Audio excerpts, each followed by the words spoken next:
sangwa kaza inshuti banywanyi bacu bumviriza ibiganiro n'amakuru byacu muhereye ijyanye no ku migabane y'amakungu ya kure abahereye mu karere k'ibiyaga binini eka namwe muhereye mu gihugu cacu ciza c'u Burundi turi kwigenekerezo ry'icumi ruhuhuma 2024 twaba tugarukanye amakuru atosoye amakuru aba yatojwe n'abamenyesha amakuru bacu bahereye ijya nino cyane cyane nka mwejeje gufyonda sabone ku batarabikora amanuka munsi y'video uracubona ijambo sabone ufyonde ko hamuracubona n'akazogera nyene nako ufyonde ko amatuje turabana mu makuru n'ibiganiro kuri imbonesha kure yanyu ari nayo yacu turabwiza ukuri ko mu gihugu cacu c'u Burundi hakomeje kuvugwa amakuru yo mu gisata ca politique akomeye cyane ubwumvikane bukeya buri hano hagati muri nare ya Rushatse hano igitega uko kutumvikana ese kuri hagati yande biri kuvuga ko kuri hagati ya Prime Niyongabo ndetse n'umuyobozi mukuru w'iki gihugu nyicubahiro Evariste Ndayishimiye ibingibi bikaba biri kuvugwa turaza kubigarukaho turaza kubabwira ko amakuru akomeye cyane nuko Prime Niyongabo uhagarariye igisirikare c'u Burundi akomeje guhigwa mu buryo bw'ibanga buteruye dore ko nyicubahiro Evariste Ndayishimiye yamushyiriyeho inzego zimuhiga ku buryo butazwi kandi uburyo bw'ibanga rikomeye cyane turaza kwigarukaho turaza kubabwira ko ubufatanye bw'igisirikare cy'u Burundi ndetse na SADC bukomeye cyane kandi izi mande zombi ziyemeje gufatanya zatangaje ko urugamba aribwo rugiye gutangira turaza kubabwira ko abarwanyi ba M23 bo baguye mu gitero gikomeye cyane mu gatero shuma katewe na Wazalendo ndetse na FARDC abasirikare 35 b'umutwe wa M23 baguye muri iyi mirwano turaza kubabwira ko kandi mu Burundi abarundi barenga 500 bari imfungwa barekuwe n'umukuru w'igihugu cy'u Burundi Evariste Ndayishimiye ibyo nibyo tugiye kugarukaho muri aya makuru mwese mbahe ikaze kandi mbifuriza gukomeza kugubwa neza aho muri hose n'abatindiye rero reka dutangire ibyaya makuru mu Burundi hari hafungiwe abarenga 500 mu gisagara cya Bujumbura abangaba bari kuzira ibyaha bigiye bitandukanye gusa byari ibyaha byoroheje harimo ibyaha by'ubujura ibiyobyabwenge ndetse n'ibindi byaha bigiye bidakomeye bitarengeje imyaka 5 ndetse n'irindwi abangaba rero bakaba bahawe imbabazi n'umukuru w'igihugu nyuma yo gusohoka muri gereza batangaje ibintu bigiye bitandukanye dore ko bari gutangaza amakuru akomeye cyane bakavuga ko leta y'u Burundi ikandamiza abafungwa bafungiye hano i Bujumbura ndetse ngo baba babayeho nabi ku buryo bufatika dore ko batangaje imiti ubuvuzi ndetse n'abarwayi hari muri gereza zo mu gisagara ca Bujumbura mu by'ukuri baba batifashe neza ndetse baba batabayeho neza gusa bashimiye n'umukuru w'igihugu bari kumusaba gukurikirana ibyizi gereza yuko bari kuvuga ko abasigaye mu babayeho nabi ndetse n'ubuzima bubi bukabije kuko ngo bakomeza gufatwa nabi gukubitwa n'ababakuriye hano muri gereza cyangwa se abacunga gereza ibingibi izi mfungwa zabitangaje igihe itangazamakuru ryabazaga ibibazo ndetse n'ubuzima bari bamazemo imyaka 3 dore ko bamwe bari bamaze 35 nyuma yo kurekurwa n'umukuru w'igihugu bakaba rero batangaje ibi babitangariza itangazamakuru ryacu riherereye hano igitega bakaba bari kuvuga byinshi bari kuvuga ko ubu ngubu bagiye kwiteza imbere ndetse bagiye gukora imirimo y'amaboko kugira nayo barebe ko bahari icyo bageraho mu buzima ndetse bakagezaho n'imiryango yabo abangaba mu by'ukuri haragaragaramo abari gushimira General Evariste Ndayishimiye ndetse n'abari kumugaya bitewe nuko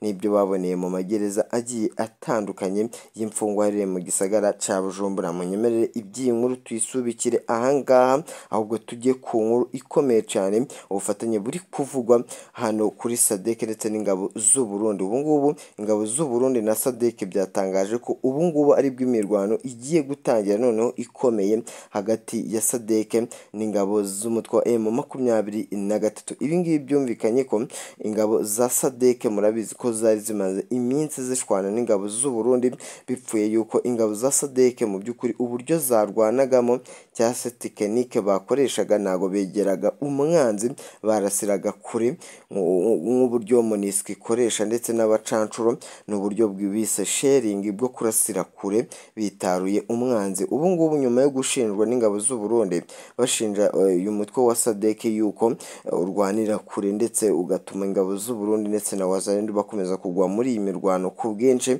Ubu ngubu Sadek noneho yemeye kujya mu rugamba byeruye no guhangana n'umutwe wa M23 begeranye nabo bakamera nk'ingabo z'u Burundi ndetse na Sadek. Ibi ngibi rero bikaba bari kuvuga ko byashimishije ingabo z'u Burundi kubera ko arizo mu by'ukuri zagwaga muri iyi mirwano, kubera ko zasaga naho ziri kurwana zonyine hamwe na Wazalendo, FARDC, MONUSCO ndetse na Sadek. Mu by'ukuri uburyo barwanaga bwari ubwitaruye urugamba bikomeye cyane, barasira kure umwanzi. Ibi ngibi rero byatangaje benshi ndetse bikomeje kuvugisha benshi ku mbuga nkoranyambaga, kubera ko Wazalendo ndetse na FARDC, MONUSCO ndetse n'ikindi gisirikare icyo ari cyo cyose cyavuye mu mitwe igiye itandukanye, cyane cyane imitwe ibarizwa muri Wazalendo nka FDLR bakoranye ubwumvikane. Ibi ngibi rero bigatera impungenge abaturage ba Repubulika Iharanira Demokarasi ya Kongo bahereye muri Kivu ya Ruguru ndetse n'Amajyepfo. Bari kuvuga ko ubu ngubu ingabo z'u Burundi Sadek bagiye kwinjira mu bwicanyi bukorerwa abaturage ndetse bukorwa na Wazalendo. Ibi ngibi nimba hajemo ubwumvikane, bari kuvuga ko ubu ngubu FDLR igiye kubinjizamo ingengabitekerezo ya jenoside, kubera ko uyu mutwe wakunze gushinjwa ibyaha birimo ingengabitekerezo ya jenoside ndetse no kutubahiriza uburenganzira bwa muntu, dore ko ibi byaha FDLR Wazalendo bakunze kubikora muri South Kivu ndetse na Nord Kivu. Ibi ngibi rero bakaba bari kuvuga ko ibi ngibi nimba habaye ubufatanye bweruye bagiye gufatanya ibi byaha by'intambara ndetse no gufata ku ngufu abagore. Ibi ngibi rero abaturage bavuga ururimi rw'Ikinyarwanda muri Repubulika ya Demokarasi ya Kongo mu by'ukuri baranzwe n'ihohoterwa rikomeye cyane bakorewe na FARDC, Wazalendo ndetse na FDLR mu bufatanye bukomeye cyane. Nubwo ingabo z'u Burundi zaregwaga ibirego byo kutubahiriza uburenganzira bwa muntu, gusinda cyane bagahohotera abaturage,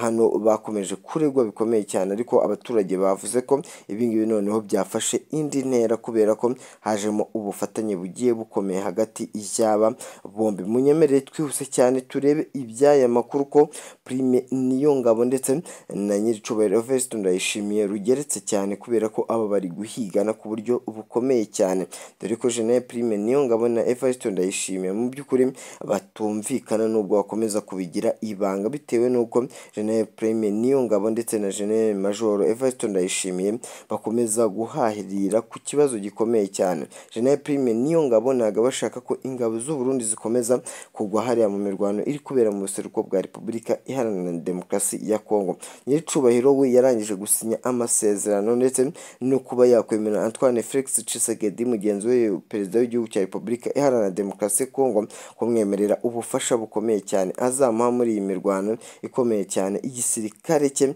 FARDC gihanganyemo n'umutwe wa M23. Ibi ngibi mu by'ukuri nibyo biri guteza umwiryane hano mu gihugu cy'u Burundi. Iki gihugu cy'u Burundi murabizi ko gihora kivugwamo kudeta buri munsi. Ibi ngibi hakavugwa n'uburwayi bwa General Major Evariste Ndayishimiye, bikavugwa rero ko bagiye kumutembagaza ku butegetsi. Ibi ngibi General Evariste Ndayishimiye we yabishyizeho akadomo ndetse ubona ko nta n'ubwoba bimuteye, avuga ko ubu inzego ze zikora ubushakashatsi kuri ibyo bibazo bivugwa hano muri ntare ya Rushatsi ndetse n'umutekano muke hano muri ntare ya Rushatsi ndetse n'igihugu cy'u Burundi. Yavuze ko ubu ngubu n'ibyagahangayikishe abanyagihugu, ahubwo bakora ibikorwa byo kwiteza imbere. Yavuze ko ibyo ari ibimureba ndetse biri mu maboko ye. Yavuze ko abanyagihugu bagomba gutuza bagakora ibikorwa by'iterambere. Wiwe yizeye kandi yizeye inzego z'umutekano. Yavuze ko abanzi b'igihugu bitazateba cyane kugira ngo babagereho vuba na bwangu. Abo ngabo bifuriza ikibi igihugu cy'u Burundi. General Major Evariste Ndayishimiye rero mu by'ukuri akaba yahumurije abaturage, ariko nubwo avuga ibi ngibi n'ubundi umwuka mubi ukomeza kujya hanze mu baturage, kubera ko General Major Evariste Ndayishimiye na General Prime Niyongabo rugeretse cyane, dore ko General Major Evariste Ndayishimiye byamenyekanye neza ko yashyiriyeho abatasi ubwo n'intasi zikomeza kuneka Prime Niyongabo, biri kuvuga ko yaba akorana n'umutwe wa M23. Akaba ariyo mpamvu ari kubuza General Major Evariste Ndayishimiye Ndayishimiye kuba yakomeza gutera inkunga Tshisekedi. Ibi ngibi bikaba biri kuvugwa, bikaba bihangayikishije abarundi bikomeye cyane, bari kuvuga ko igihugu cyabo gikomeje kugarizwa n'ibibazo, kandi murabizi ko ONU yashyize lisite hanze z'ibihugu bikomeje kuberamo ikandamizwa rishingiye ku burenganzira bwa muntu ndetse no kutubahiriza amategeko mpuzamahanga ndetse na ruswa ikomeye cyane. Iki gihugu cy'u Burundi mu by'ukuri nacyo kiri muri urwo rutonde rwasohowe n'akanama gashinzwe umutekano ku isi, bavuga ko ubu ngubu igihugu cy'u Burundi cyugarijwe na ruswa ndetse ikaba iri mu bayobozi bakuru b'igihugu. Ibi ngibi nubwo General Major Evariste Ndayishimiye yahakanye yivuye inyuma iby'aya makuru, ariko mu gihugu cy'u Burundi n'ubundi hakomeje kuvugwa aya makuru akomeye yuko hakomeza kubarizwamo ruswa ikomeye cyane, dore ko General Prime Niyongabo ndetse na General Major Evariste Ndayishimiye mu by'ukuri utamenya ngo ninde uri mu kuri, kuko abangaba bombi n'ubundi basanzwe barongoye igihugu, bafatanya mu kurongora igihugu, abanyagihugu b'u Burundi, ndetse bakavuga ko ubu General Prime Niyongabo akomeje gutanga amategeko akakaye cyane hano mu ngabo z'u Burundi zasigaye hano mu gihugu, dore ko hari n'ingabo dukurikirana umunsi ku wundi ziri hano muri iri shyamba rya Kiriba. Hakaba hakomeje kuberamo imyitozo n'imyimenyerezo ikomeye cyane iri guhabwa ingabo z'abarundi ku itegeko rya General Major Evariste Ndayishimiye yuko bagiye kwerekera mu gihugu Repubulika Iharanira Demokarasi ya Kongo. M23 yo yarashwe na Wazalendo muri X ya Nshomirwa, ubwo ni muri teritwari ya Masisi nk'uko biri gukomeza kugenda bitugeraho, ndetse n'amakuru atugera turi guhabwa n'umumenyesha makuru wacu uhaherereye, yatubwiye ko hano muri X ya Nshomirwa hari hacumbitse cyangwa se hari hakambitse aba Wazalendo ndetse na FARDC n'abasirikare bakeya ba SADC, kuko abangaba bahasigaye igihe umutwe M23 wari uri kubarasaho bikomeye cyane ubavana mu bice bigiye bitandukanye bya teritwari ya Masisi nka hano muri Sake, baragenda bakambika hano muri X ya Nshomirwa. Rero ngo M23 n'ubundi ntabwo yarizi ko abangaba bahasigaye muri kavu ikomeye cyane. Abangaba bari barimo rero umutwe wa M23 n'ubundi wari muri patrouille n'imodoka bagwa mu gaco ka Wazalendo ndetse na FARDC mu by'ukuri yahise irasa abarwanyi ba M23 bose barahashira, bari bageze kuri 35 ku makuru akomeza kudushikira nuko ahangaha muri aba basirikare ba M23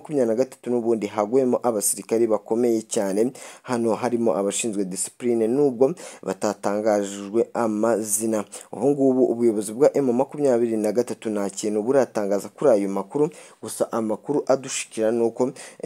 iyo manuka cyangwa se ibyo byago ku mutwe wa M23 hano muri urugamba byabaye byo gutakaza abasirikare bagera kuri 35 barashwe na Wazalendo ndetse na FDLR hano na FARDC na SADC. Abangaba bari bakambitse hano muri X muri teritwari ya Masisi. Ibi ngibi birakomeza kuvugwa cyane na FARDC ndetse na Wazalendo, nubwo umutwe wa M23 ukomeje kwicecekera ntugire icyo ubivugaho. Ibi ngibi rero hari bamwe bari kugaragaza ko ngo ari ibihuha, ariko ku makuru dufite akomeye cyane nuko umutwe wa M23 udashaka mu by'ukuri kwerekana abasirikare bawo baguye hano muri iyi mirwano, yerekana uruhande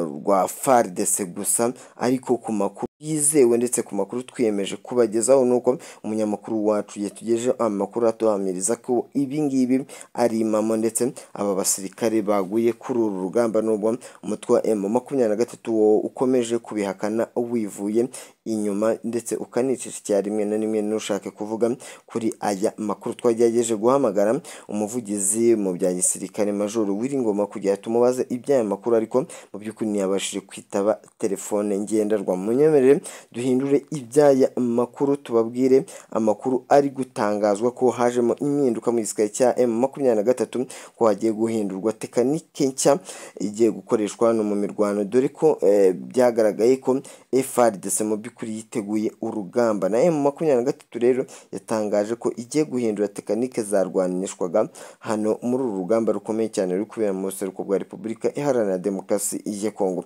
Ni mu gihe M23 imenye ko FARDC yaguze indege z'intambara ndetse n'intwaro zigiye zikomeye, ikongera n'abasirikare baturutse muri SADC, ubwo ni muri Afurika y'Epfo zaturutse izi ngabo za Afurika y'Epfo, ndetse hari n'abandi basirikare nubwo bakomeje kugenda bahakana ko baje kurwana hano mu burasirazuba bwa Kongo ba MONUSCO. MONUSCO yo yaranabitangaje kuri uwo munsi, inatangaza ko rwose ari abasirikare bihariye gusa baje hano mu kureba aho ibikorwa by'intambara bigeze bya MONUSCO. Ibi ngibi rero byaje kumenyekana neza ko ahubwo baje gufasha MONUSCO, kuko MONUSCO ihari mu by'ukuri iragaragara nk'aho yacitse intege, itagifite imbaraga. Abasirikare rero ngo bakaba baje gutera imbaraga MONUSCO ndetse na SADC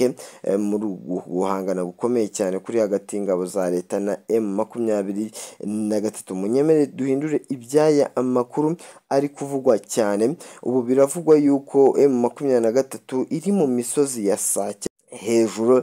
mu misozi ikikije uyu mujyi wa Sake, ariko andi makuru akavuga ko ngo M23 ngo yigaruriye mu by'ukuri uyu mujyi wose wa Sake. Ese amakuru ya nyayo nayaye? Ku makuru adushyikira nuko ubu ngubu umutwe M23 utari wafata neza uyu mujyi wa Sake, ukiri hano mu misozi. Nubwo umunyamakuru wacu yagerageje kubaza Lawrence Kanyuka, umuvugizi mu bya politike uvugira umutwe M23, akamuhamiriza ibya makuru, akamubwira ko umutwe M23 ngo ubu ngubu ngo wagaruriye Sake ndetse uri gukontorora ngo umujyi wa Sake. Ibi ngibi ntago ari byo mu by'ukuri. Ubu M23 iri gukontorora umujyi wa Sake 45% kubera ko ugiherereye mu misozi. Hari amakuru yasohotse avuga ko ubu ngubu FARDC SADC biri gushinga ibirindiro bikomeye cyane hano muri Sake kugira bihangane n'umutwe wa M23. Ibi ngibi byavuzwe ndetse byashyizweho n'akadomo gakomeye cyane, ndetse n'itangazamakuru ryabyiboneye, noneho atari byo guhamagara abayobozi bamwe b'impande zigiye zitandukanye bababwira ibyabo bishakiye. Amakuru yamenyekanye rero ko ubu FARDC igiye guhanganira bikomeye cyane n'umutwe wa M23 hano mu mujyi wa Sake. Abaturage bo mu mujyi wa Sake bakomeje guhangayikishwa n'iyi mirwano ndetse no guhunga ku bwinshi, dore ko biri kuvuga ko abaturage ba Sake bakomeje guhungira mu mujyi wa Goma, nubwo naho bitoroshye, ndetse hari n'abari guhungira yewe mu mujyi wa Kinshasa, ubwo abona bifite. Gusa abaturage badafite amikoro bari guhungira hano i Goma mu mujyi wa Goma, gusa bakomeje gushimirwa ndetse no kuba bashimirwa na Tshisekedi perezida wabo, anabasaba gukomeza kwitwara neza muri iyi mirwano, abasaba yuko ubufasha burakomeza kugenda buboneka, baragenda babuhabwa cyane cyane nk'imodoka. Ariko nubwo Antoine Felix Tshisekedi abitangaza, mu by'ukuri hari abaturage bakomeza kugaragariza itangazamakuru ko Antoine Felix Tshisekedi atabitaye, kubera ko ubu ngubu yakabaye kuba abaha ibifungurwa ndetse anabaha byinshi mu bijyanye n'iyi ntambara no muri ubu buhunzi bakomeje guhungiramo. Biragaragara yuko aba baturage mu by'ukuri bari kugera i Goma, bari kuhasanga nta nzu zihari zo guhungiramo, ubuzima bwabo buri mu kaga, ndetse impinja n'abagore bakomeje kuhatesekera cyane kubera ko bari kumara iminsi nk'itanu bakabona kubona ubufasha. Ibi ngibi rero bakabona biri kubangamira abaturage, bavuga ko Repubulika Iharanira Demokarasi ya Kongo, ubutegetsi bwa Kinshasa bwakagombye kugira icyo bukora kuri aba baturage bayo bakomeje guhungira hano mu mujyi wa Goma ndetse n'ibice bigiye bitandukanye. Abaturage biragaragara yuko bari mu mihanda bikoreye imifuka, bikoreye abana babo, ndetse abandi bikoreye n'ibindi bikoresho by'ibanze bari kugenda bitwaza, kubera ko imigwano iri kubera hano muri ibi bice bya Sake ndetse no muri teritwari ya Masisi. Bagaragaza ko ibabangamiye ndetse bakomeje kuyiburiramo ubuzima, nk'amakuru dukesha bamwe muri bo batangarije ibyaya amakuru. Munyemerere mbashimire cyane kandi mbasaba gukora subscribe, ndetse mbashishikariza kumva aya makuru mukiyumvira byinshi biri kubera hano mu buseruko bwa Repubulika Iharanira Demokarasi ya Kongo. Mbamenyesha ko iyi ariyo mbonesha kure imwe rukumbi ibagezaho amakuru yizewe, amakuru aba yatojwe n'abamenyesha amakuru bacu baherereye ijya nino mu karere k'ibiyaga bigari.